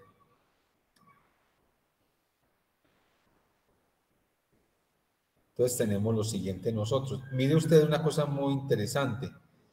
Mire que en el fenómeno de la hipoventilación, como el fenómeno es más de índole como mecánico, de caja torácica, sistema nervioso y lo demás, la diferencia alvéolo arterial con FIO2 del 21 no se altera. Aquí estamos hablando de diferencia alvéolo arterial, pero con FIO2 del 21. Mire lo que pasa con la diferencia alvéolo arterial con FIO2 del 100%. Mire que con los problemas de hipoventilación, la diferencia, o sea, el índice de oxigenación, diferencia alvéolo arterial de FIO2 del 21 y diferencia alvéolo arterial con FIO2 del 100, no se altera. Si el problema es de la difusión, mire que se sigue conservando igual para el caso del reposo. Cuando estoy en el ejercicio, que aumenta mis demandas de oxígeno por parte del miocardio, entonces la PaCO2 puede estar baja o normal. ¿Y por qué estar baja? Porque cuando yo hago ejercicio que estimulo el centro respiratorio, ventilo un mayor número de veces, aumento mi frecuencia respiratoria y por eso la PaCO2 puede estar baja. Pero mire cómo la diferencia alvéolo arterial con FIO2 del 100 no se modifica. Ahora sí hablemos de esto. Desigualdad entre ventilación-perfusión, espacio muerto. Mire que ahí, estoy hablando de espacio muerto fisiológico, mire que la PaO2 baja. Mire que la PaCO2 se sube. Esto lo vemos muy frecuentemente en los pacientes con COVID, ese es como el comportamiento que vemos nosotros, que la PaCO2 se puede subir. Y obviamente va a cambiar la diferencia alvéolo arterial tanto a FIO2 del 21 como a FIO2 del 100. Entonces hay una diferencia importante en la correlación alvéolo arterial de oxígeno. Y cuando hablo de desigualdad, ventilación, perfusión, pero por Chun relativo, cuando hablo de Chun, aquí estoy hablando del edema agudo de pulmón, por ejemplo, en el paciente con la falla cardíaca, con el edema agudo de pulmón. Entonces, mire que voy a tener la misma situación relacionada con lo que está ocurriendo a nivel de la ventilación, perfusión, pero con una característica muy importante, es que el CO2 no se incrementa, se mantiene dentro de lo normal. Porque miren que aquí es un chun relativo, aquí el problema no es de ventilación, el problema es de difusión, de perfusión, mientras que en el espacio muerto el problema sí puede ser, el problema es de ventilación. Y en la medida en que el espacio muerto sea mucho más grande, pues obviamente va a tener mayores problemas a nivel de PaCO2. Y el chun absoluto, los cortocircuitos, por ejemplo, mire como la PaO2 baja, estaría dando cianosis, la diferencia alvéolo arterial se mantiene normal al 21 y el 100%. Aquí está esta hipercamia, fisiopatología, ya lo habíamos dicho, disminución de la presión alveolar de oxígeno. Entonces, cuando tengo la PaO2, presión alveolar de oxígeno baja, ¿de qué depende la presión alveolar? ¿De qué depende la presión alveolar?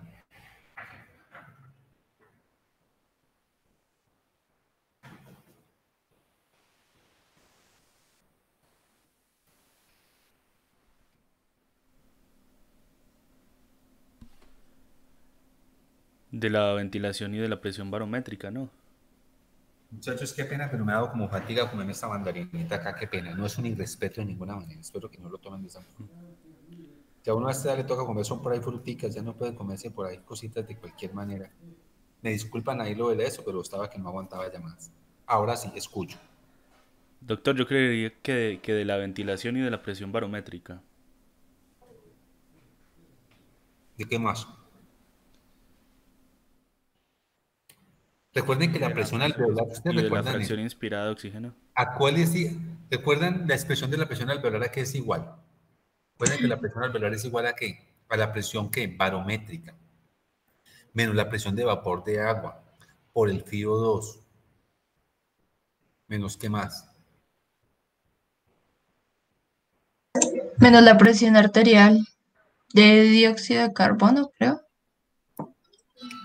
No hay una relación importante. Si quieres, revísenla y me cuentan. Mírenla ahí y me cuentan.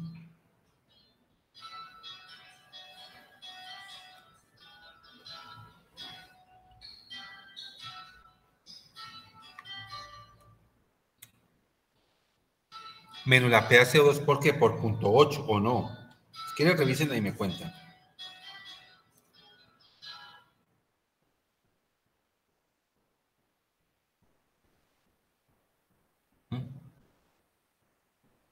Entonces, eso depende de la presión alveolar. Depende de la presión barométrica, no es lo mismo la presión alveolar que tengo aquí en Armenia a la que tengo en Cartagena. Y no es la misma la que tengo acá a la que yo tengo en el Nevado del Ruiz. Por tanto, si yo quiero mejorar un poquitico la oxigenación en términos de la presión alveolar de oxígeno, ¿qué consejo puedo dar?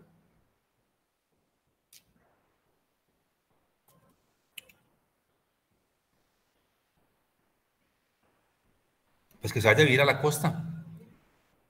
Sería una ignominia llevar a mi abuelita a pasear al Nevado del Ruiz, ahora menos. Con estos fríos y con todo eso. Le genera un problema de marca mayor. Ustedes recuerdan, no sé si hablar un poquitico por allá de eso del soroche. ¿Alguien recuerda qué es el soroche?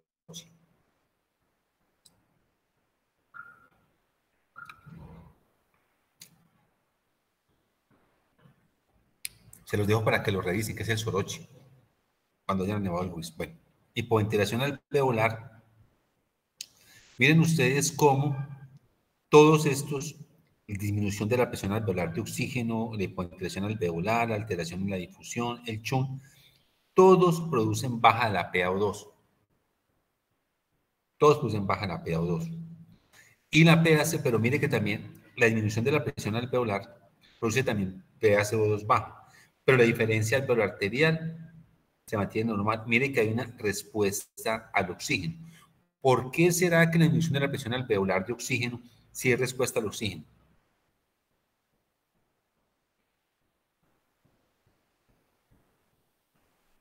Pues doctor, como nos lo comentaba, la presión alveolar de oxígeno en parte también depende de la fracción inspirada de oxígeno. Entonces, si esta aumenta, Correcto, aumenta la presión alveolar. perfectamente.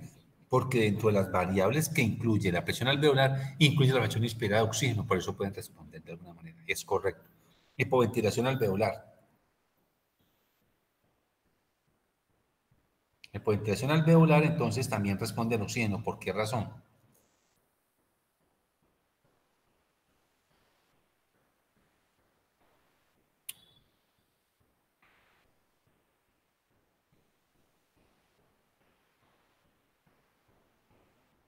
¿De qué depende la difusión?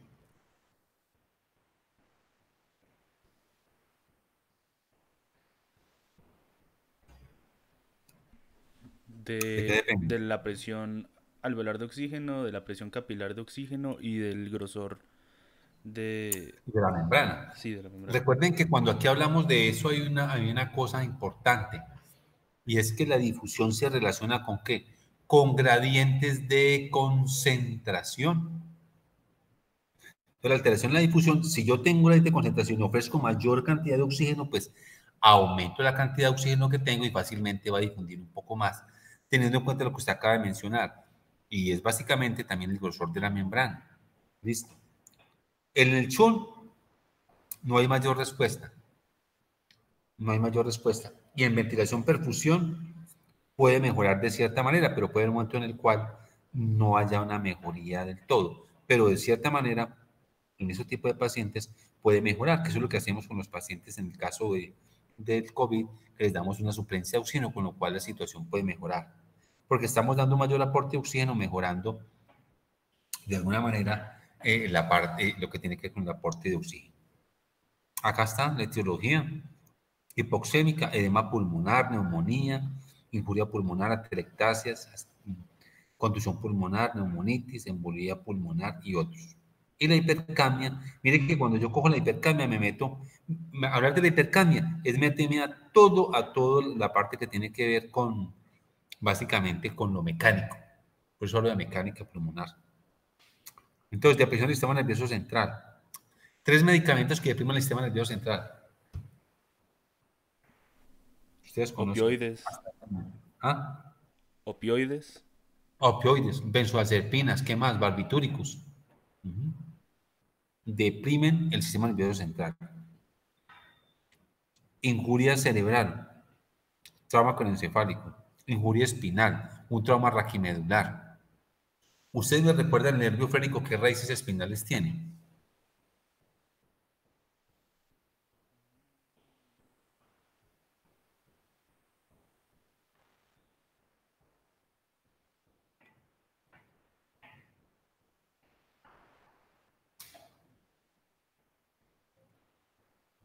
No me digan que le olvidó el nervio frénico. Doctor, creo que C3 y C4, creo, no me acuerdo muy bien. C2, C3 y C4, ese es el nervio frénico. Raíces espinales. ¿Y cuál es la importancia del nervio frénico?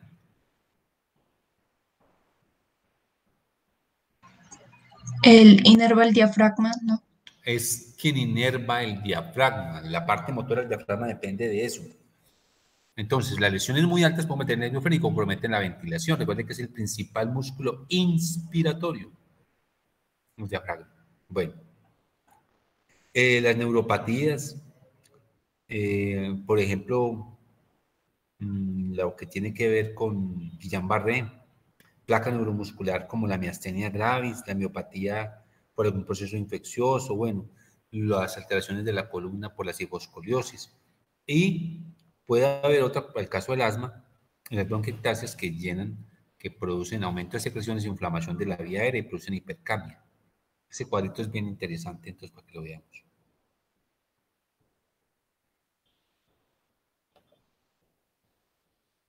Bueno, clasificación, entonces, respiratoria aguda, crónica, respiratoria crónica reagudizada.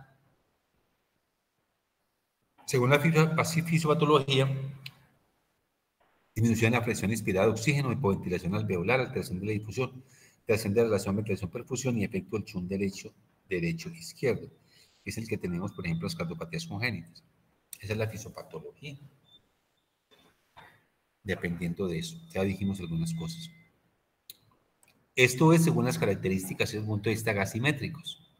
Respiratoria tipo 1 hipoxémica, tipo 2 hipercámica, tipo 3 perioperatoria y tipo 4 insuficiencia respiratoria tipo 4 shock o hipoperfusión. Esa es la clasificación gasimétrica respecto a la hipoxemia. Necesito gases arteriales para poder hablar de ella. Puedo intuirlas. Aquí está. Hipoxemia con PaCO2 normal o baja, gradiente alveolo capilar. Con PaCO2 normal o bajo, gradiente alveolo arterial de oxígeno incrementado. El tipo más habitual de insuficiencia respiratoria. Entonces, la insuficiencia respiratoria, la hipoxémica, siempre hay que buscar el problema en el parenquima pulmonar, que ya lo habíamos dicho, en el lecho vascular pulmonar. En la hipoxemia, con PaCO2 normal o bajo.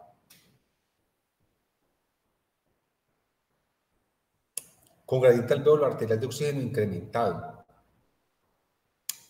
¿Por qué el gradiente alveolar de oxígeno puede estar aumentado en este caso?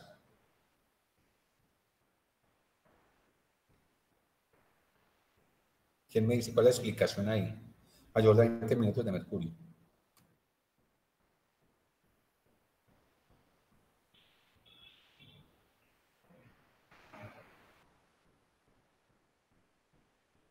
Fácil, muchachos, cojan esta diferencia acá. Diferencia alveolar arterial. Si usted tiene una PaO2 que está muy baja y le va a restar, vamos a decir, matemáticamente, 80 menos 30, 50. Vamos a suponer que 30 es la presión arterial de oxígeno. Pero esta presión es muy baja y vamos a suponer que no va a ser 30, sino que va a ser 20. 80 menos 20, ¿cuánto le da? 60. Por esa razón, por esa diferencia, entonces, el gradiente puede estar aumentado. Siempre que hablemos de hipoxemia, buscamos el problema donde en el parenquima pulmonar o en el lecho vascular pulmonar. No lo busco en la periferia, lo busco ahí en el centro.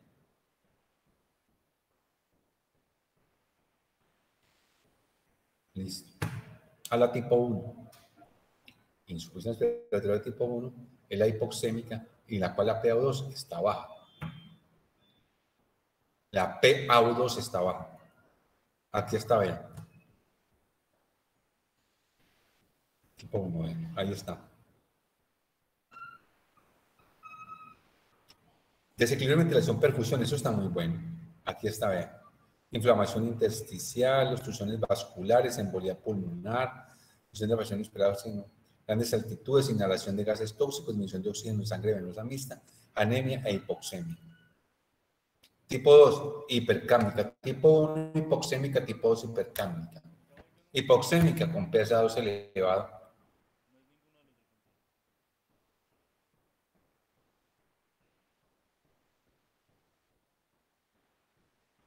Porque el velo capilar, el velo arterial de oxígeno puede estar normal. Esto, aclaro, en un principio, porque esto se puede alterar. Eso no es un axioma total. ¿Por qué razón?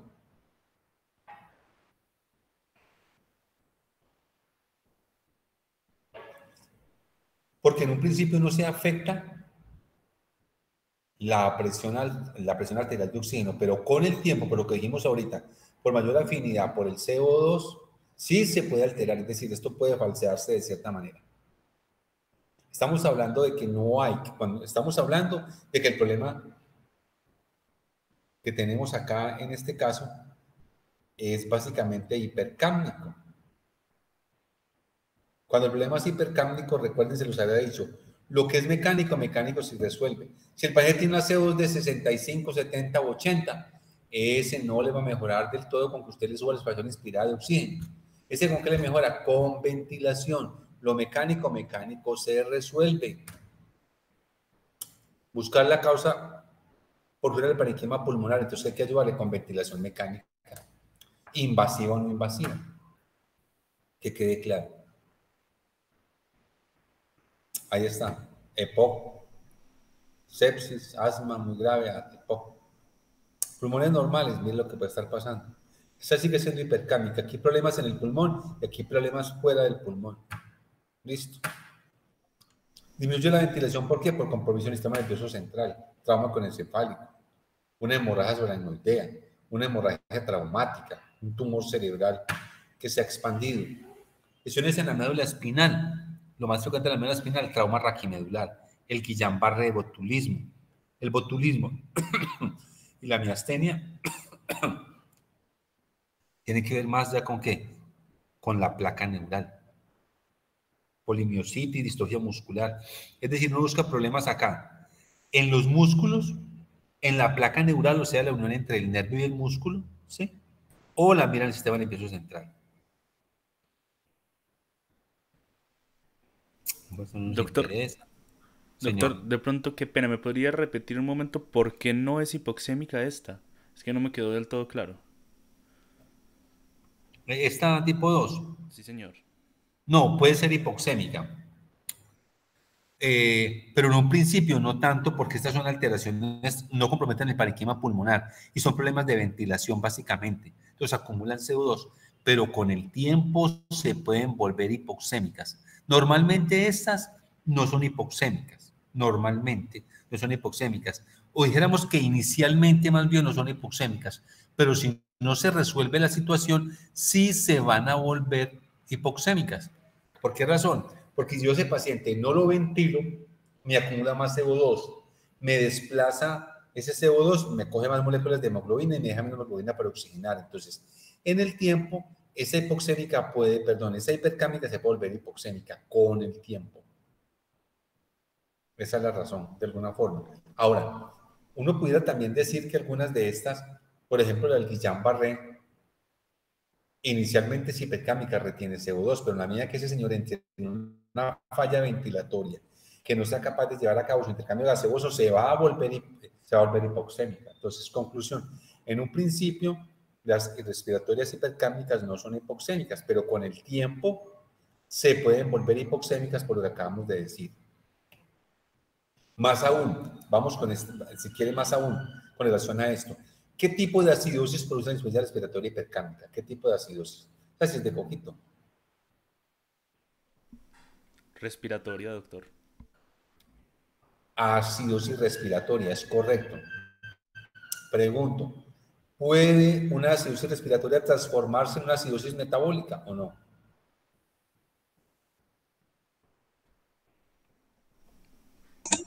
Sí, doctor.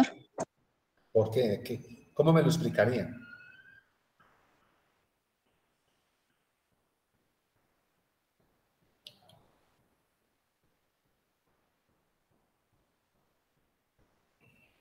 Porque las células van a empezar a hacer una respiración anaerobia y van a producir ácido láctico. Ajá. Van a producir ácido láctico.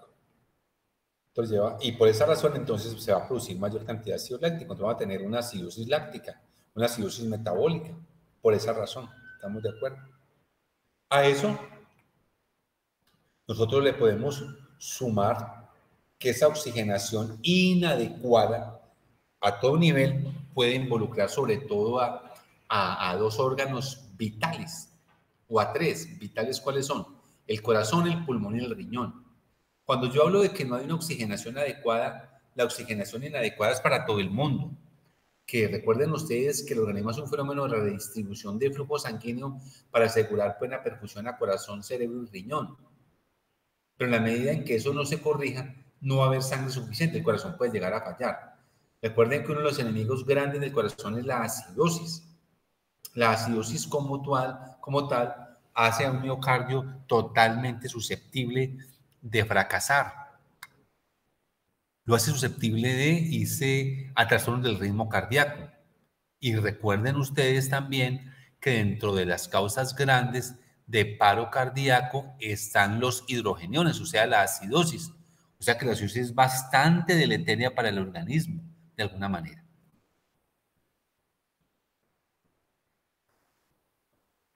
Aquí están manifestaciones clínicas de hipoxemia e hipercapnia. Uno no puede meter la mano allá del todo. Puede haber combinación de algunas de ellas. Miren ustedes cómo hay algunos elementos que son comunes. El paciente disneico, obviamente, el paciente con disnea, taquipnea, incoordinación tóraco-abdominal, cianosis, taquicardia, hipertensión, bueno, en fin, pulso paradójico. Signos que me hablan a mí de que hay trabajo respiratorio. Entonces está la disnea, la taquipnea, la polipnea. 1, grande, el aleteo nasal, eso mecánicamente. 2, tirajes subcostales. 3, una respiración tóraco-abdominal. Como signos vitales, ¿qué espera usted encontrar? Aumento de la frecuencia respiratoria, aumento de la taquicardia, aumento de la tensión arterial. En fases avanzadas, ¿por qué creen que haya hipotensión y bradicardia? ¿Qué explicación le daríamos? Mire que eso ya se convierte en algo muy malo. Paciente disneico y polineico, fuera hipotenso, desaturado y bradicárdico, ¿eso uno qué le está indicando?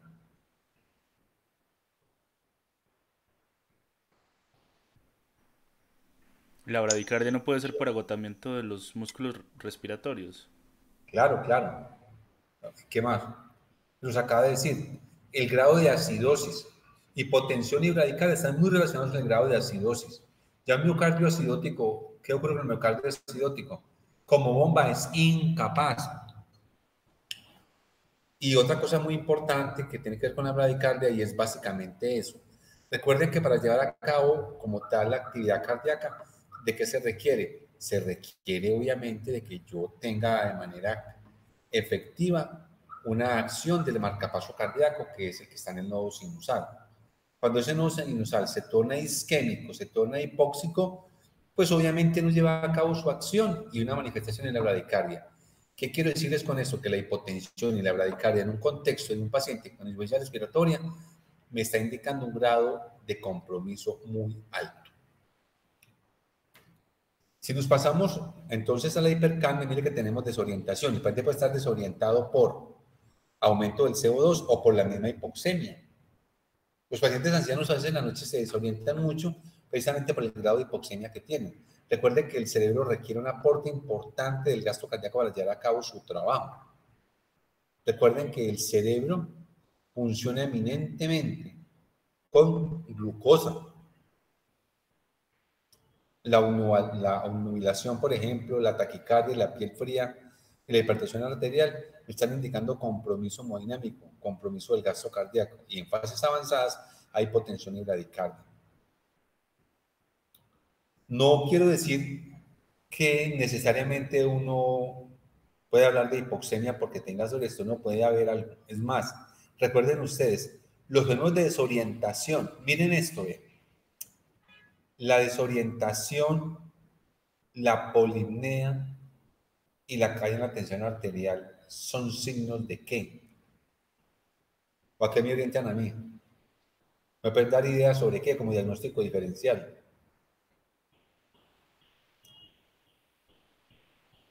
No sé si se los dije o no. ¿Se acuerdan por ahí del quiz SOFA y el SOFA o no se acuerdan de eso? ¿Se acuerdan del quiz SOFA? ¿Cuáles son las variables que involucran el quiz SOFA? Doctor, ¿no podría estar relacionado con estados de sepsis? Claro que sí, o sea que un diagnóstico diferencial puede ser una sepsis. Acuérdense que las tres variables que me habla del SOFA, del quiz SOFA son: 1, frecuencia respiratoria mayor de 22, ese paciente la tiene. Segundo, compromiso del sensorio, lo tiene. Y tercero, presión arterial sistólica por debajo de 100 milímetros de mercurio, mire que la tiene. O sea que el paciente puede estar, para aclarar un poco, en insuficiencia respiratoria porque está haciendo un cuadro de sepsis. Aquí es donde no se logra desligar o no se logra establecer más bien de manera clara, venga, eso es de la sepsis, de insuficiencia respiratoria. Uno lo miraría en el contexto del paciente. Si el paciente con esto tiene leucocitosis, tiene neutrofilia, ya dijimos que tiene taquicardia, que tiene fiebre, que tiene escalofrío, que tiene malestar general. Insuficiencia respiratoria tipo 1, perfecto, más un proceso de infección sobreagregado. Esto es lo que nosotros vemos ahorita con el COVID. Vemos un paciente con insuficiencia respiratoria aguda más un proceso infeccioso, que está determinado por qué. Pues obviamente por marcadores inflamatorios. ¿Cuáles? Ferritina, que es un marcador inflamatorio que quizás es el más importante, marcadores que me hablan de la parte de la coagulación, que es el dímero D, y marcadores de lesión pulmonar, que es la deshidrogenasa láctica. Bueno, o por decirles ahí cualquier cosa. Y por contextualizar esto, muchachos, es lo que yo quiero. Que no estemos perdiendo tiempo yo aquí sentado hablando y no sabemos yo ni de qué habla. Entonces, ahí está. Les repito, se pueden cruzar. No hay signos y síntomas absolutos de una y de otra. Te orientan un poco más, sí. Un paciente que está haciendo respiración toracoabdominal está haciendo trabajo respiratorio. Entonces, si volvemos al caso que mencionábamos por allá antes, tengo un paciente que satura 87-88 y luego con aleteo nasal, con trabajo respiratorio, ese paciente está en inminencia, falla ventilatoria. Ese paciente se manda para la casa, pues no se puede mandar para la casa, pues haciendo dificultad respiratoria. Bueno, aquí está el examen físico. Recuerden el A, B, C, D y E. A, el manejo de la vía aérea. El paciente hay que mirar cómo está su vía aérea, que no tenga algún tipo de obstrucción, un cuerpo extraño. La B, la frecuencia respiratoria. ¿Cómo está la frecuencia respiratoria? En ese paciente está disneico, polineico, taquineico. La C, la circulación. ¿Cómo evalúo yo la circulación de un paciente? ¿Quién me dice? 3 parámetros que me permitan a mí evaluar la circulación de un paciente. 3 parámetros.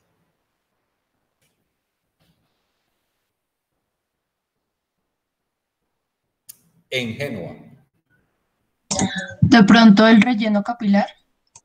¿El qué? No sé qué hacer con la palabrita. Llamémoslo llenado capilar. El llenado Sí, capilar. perdón, olvidé el nombre. Sí, a uno se le olvida. A mí también pasa a veces. Uno está en medicina y uno dice, Dios mío. Cuando uno está hablando por ahí, dice, ¿y ahora qué digo aquí? Espérame que eso pasa. Llenado capilar. 1, perfecto. 2.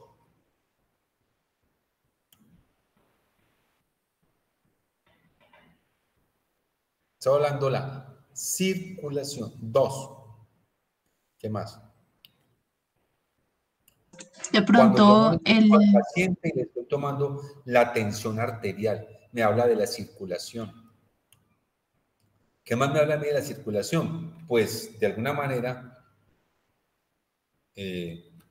la parte del monitoreo que hago el paciente electrocardiográfico. También me puede estar hablando un poquitico de esa parte, de cómo esté. Y la saturación pudiera ser un índice indirecto de la circulación, porque la saturación puede ser un índice más directo, entre comillas, de la parte de la respiración. Entonces vamos A, B, C, vamos en la circulación. La circulación, entonces, ¿cómo mido circulación? Con el monitoreo del paciente, con los signos vitales, la tensión arterial, la frecuencia cardíaca, el llenado capilar y la famosa prueba de pueblo que llamo el gasto cardíaco del pueblo, que se llama la orina, la diuresis del paciente. Me voy a la letra D, que la letra D tiene que ver con los diagnósticos diferenciales para pensar si estoy frente a una sepsis, por ejemplo, si estoy frente a una disfunción miocárdica, qué sé yo. Bueno, y por último la famosa E, que son los exámenes auxiliares que uno puede solicitar para eso. Listo. Ahí les queda más o menos como entre comillas eso. Gases arteriales, pues ya sabemos qué esperar, pero no podemos pensar siempre en ellos porque yo no los tengo por allá. Un hemograma sí me lo dan en Córdoba.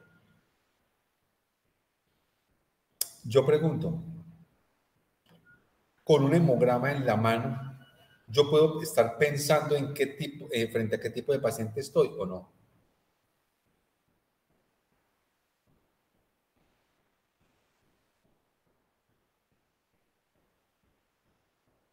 Voy a ponerles 4 pacientes. Y ustedes me dicen qué esperan encontrar en el cuadro hemático de 4 pacientes. Paciente número 1, paciente de sepsis. ¿Qué espero encontrar en el cuadro hemático?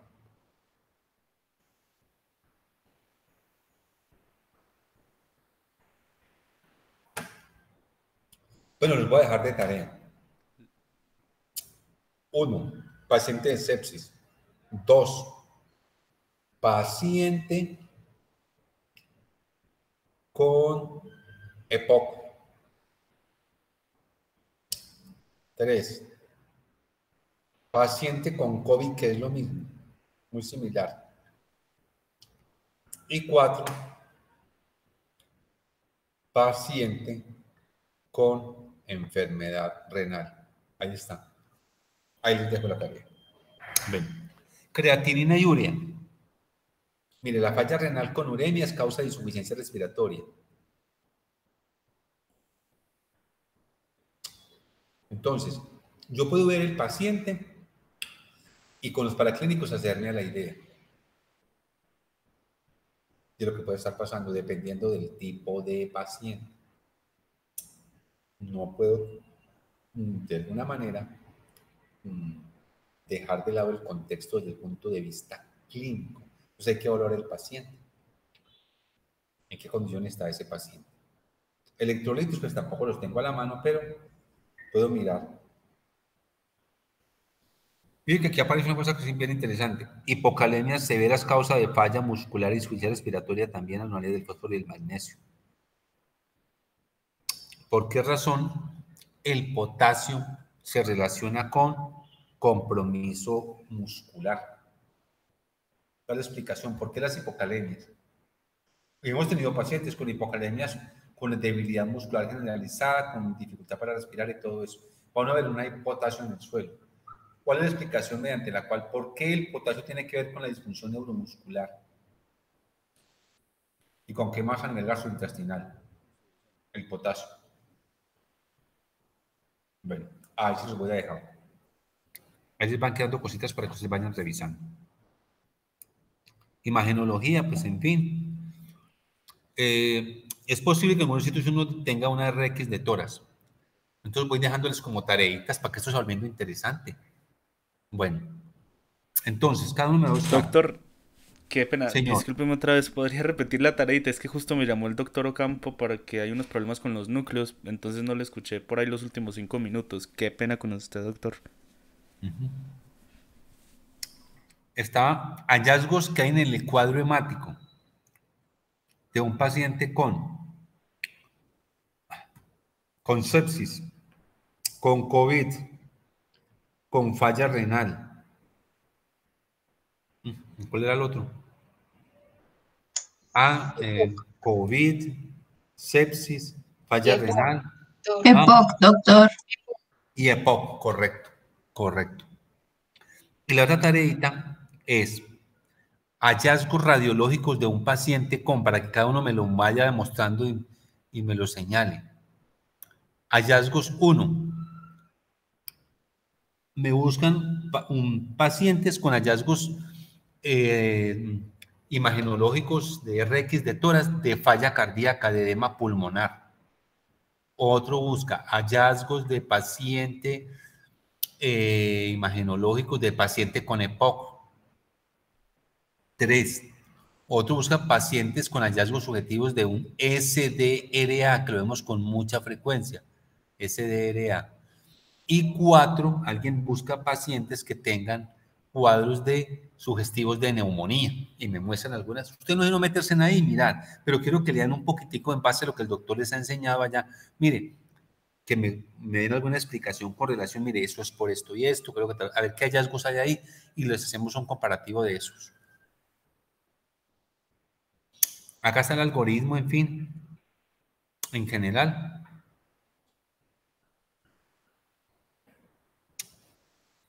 Mira entonces cómo miramos criterios clínicos, gasométricos, P2 menor de 60, entonces insuficiencia respiratoria aguda.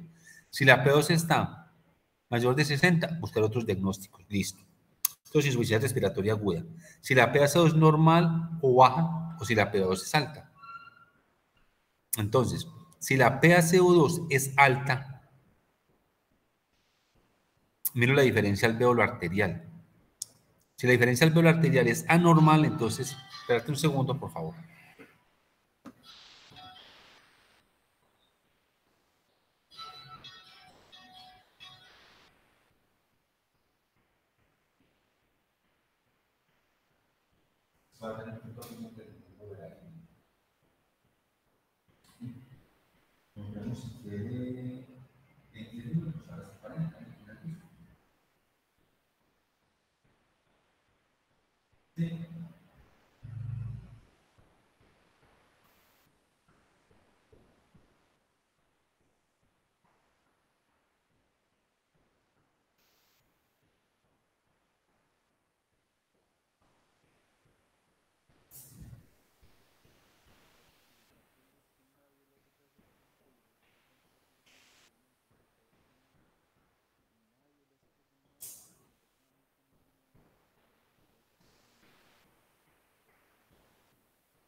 Qué pena que arrastrar una clase por allá. Entonces aquí está. Este cuadrito es como muy interesante, ¿no les parece a ustedes?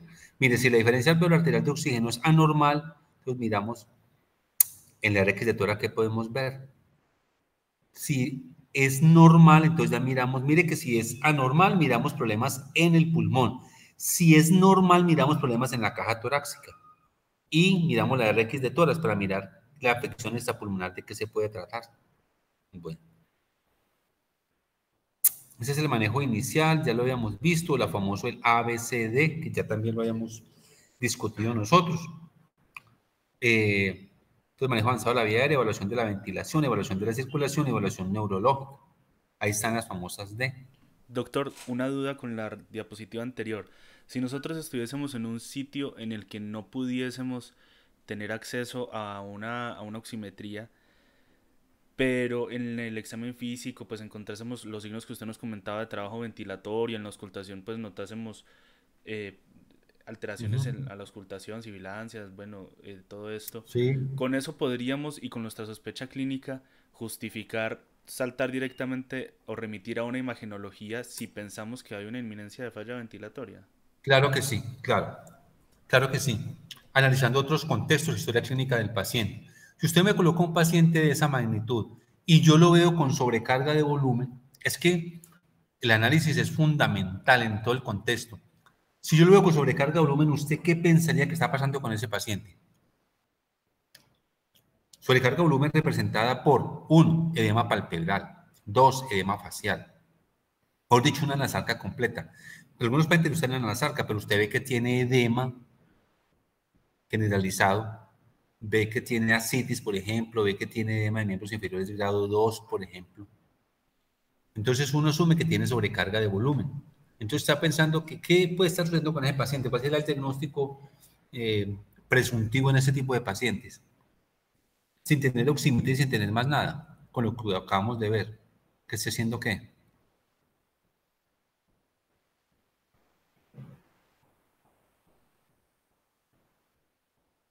¿Qué me dicen ahí?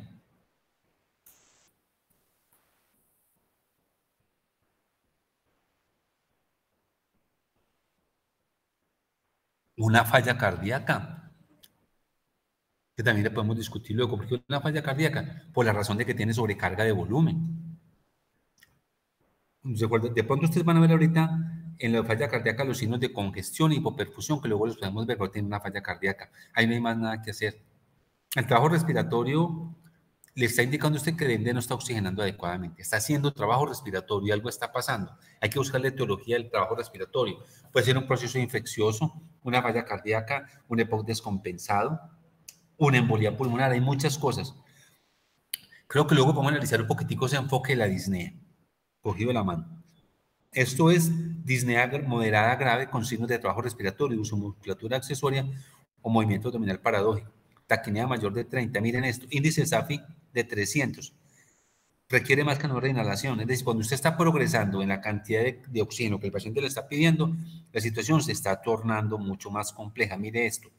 Máscara menor de inhalación y saturación de oxígeno menor de 92. Quiere decir, le estoy dando oxígeno suplementario y la saturación no mejora. O paciente con signos de falla respiratoria, es decir, el paciente que usted le pone oxígeno, le pone suplencia de oxígeno. ¿Cuál es suplencia de oxígeno? Le comienza por cánula, luego se pasa a un Venturi, Venturi el 35, Venturi el 50, y le pone máscara no reinhalación, y ese paciente sigue desaturado, va a requerir que este paciente tenga intubación holotraqueal para poder suplir el oxígeno suficiente. De entrada, este paciente sin pulso oxímetro y sin nada, digo, tiene un problema de oxigenación, porque él me está pidiendo a mí más oxígeno y no me lo está demostrando que le está sirviendo del todo porque la saturación sigue baja. ¿Me hago entender? O sea, saturaciones bajas. En todas partes supone que como mínimo, pues, debe existir un monitor para mirar saturación. Me imagino que en la mayoría de todos los pueblos puede haber. No creo que no haya como monitorizar un paciente, espero que no. Esos son los criterios gasimétricos. Una PaO2 FiO2 menor de 200. O la necesidad de administrar FiO2 superior a 0.4 para conseguir saturación de al menos 92%. Miren esa. Falla ventilatoria con pH menor de 7.35 con PaCO2 mayor de 45 milímetros de mercurio. Esos son criterios gasimétricos y criterios clínicos importantes para hablar de un problema de oxigenación. Aquí está lo que les decía que ahorita, lo del manejo de la inmovilidad respiratoria. Vamos a dejar allí, porque si en esto sí quiero que hablemos un poquitico más despacio para no irnos como tanta carrera y entrar ya al manejo de la otra parte. Bueno, no sé cómo les pareció la actividad del día de hoy, esto que hicimos, ¿ok? ¿Qué tal? Muy chévere, doctor. Si de pronto, bueno, no sé si alcanzamos, pero si de pronto pudiésemos hacer rapidito como una integración con un caso ahí que nos imaginemos, yo creo que sería Sí. útil. Entonces hagamos una cosa, Juan. Ya ahorita es que me están llamando por allá. Ah, tranquilo, doctor. Entonces, para no hacerlo como tan de afán, ¿por qué no comenzamos la próxima semana con eso, Juan? Arrancamos con un caso y lo Bueno, miramos. doctor, sí, señor. ¿Les parece bien?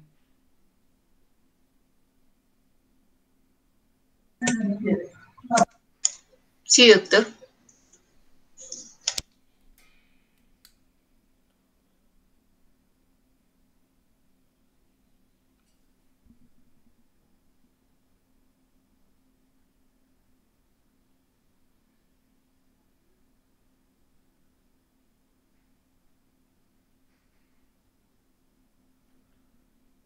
El doctor está como congelado, ¿verdad? ¿Será que se le cayó? Sí, yo también me No quedé así como que creo. soy yo, o es el doctor, o soy yo. Así le pasaba antes cuando se le caía la conexión. Sí, y pareciera que está como en el hospital, entonces yo creo Ujú. que sería como peor.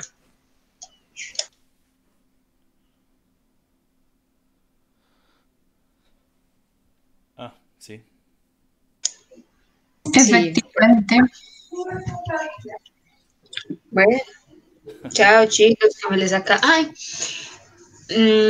Juan, hoy hay núcleo, o a la final no A ver, se sabe nada. estoy en eso. Lo que pasa es que están como que nadie le está haciendo caso al doctor Ocampo. O sea, él le ha dicho órdenes a todo el Rebeldes. mundo. Sí, y como nadie le hace caso, me tiene a mí tratando de pisarle los talones a ver si me hacen caso más a mí que al director de programa. Lo dudo, pero pues ojalá que sí. Y bueno, al menos logramos la clase de semiología por ahí en la tarde, que le desobedecieron completamente al doctor Ocampo en eso. Pero ahora me quiere es que llame, insista más de lo que ya lo he hecho al doctor Daver, porque nada que nos reparte los grupos. O sea, él tiene los grupos que somos, pero nada que nos dice ni siquiera qué temas somos. Y el Ah, caso pero es es que a que, mí la verdad me parece que David ha hecho mal ahí con eso, porque todos estamos como esperando a sí, ver qué va a sí, sí, suceder sí. con eso, y pues No, no y el sabemos problema de nada. eso es que por culpa de ese mal manejo ya tuvieron que reprogramar el primer núcleo. Porque el problema era que Epoch exponía en 8 días. Sí, claro, y más o sea, el tiempo que uno se toma desarrollando la exposición, porque pues, Sí, sí, claro, no. Y Epoch en especial, que sabemos que es con el doctor Murillo, pues grave. que toma Entonces más ya tiempo. esa ya la reprogramaron para una semana después, que igual uno dice, bueno, 15 días. Si hubiésemos Sigue repartido siendo los grupos poquito, desde el exacto. principio, mejor. Pero bueno, no sé la verdad si va a haber actividad. En cualquier caso, según entiendo, si hay actividad, sería cada uno con su docente. ¿Qué docentes? Ni idea, porque este man no me Porque quiere no mandar sabes la los lista. grupos. Ajá, exacto. Venga, sí, si no sabemos qué temas tenemos entonces. No, o sea, si él no me responde nada hasta las 2, pues no habría nada porque literalmente no tenemos con quién reunirnos. Pero, Y pero no, sí, sí. no sabes de pronto qué doctores son para de pronto como irles preguntando si ellos saben algo o algo así, ¿me entiendes? No, es que no sé.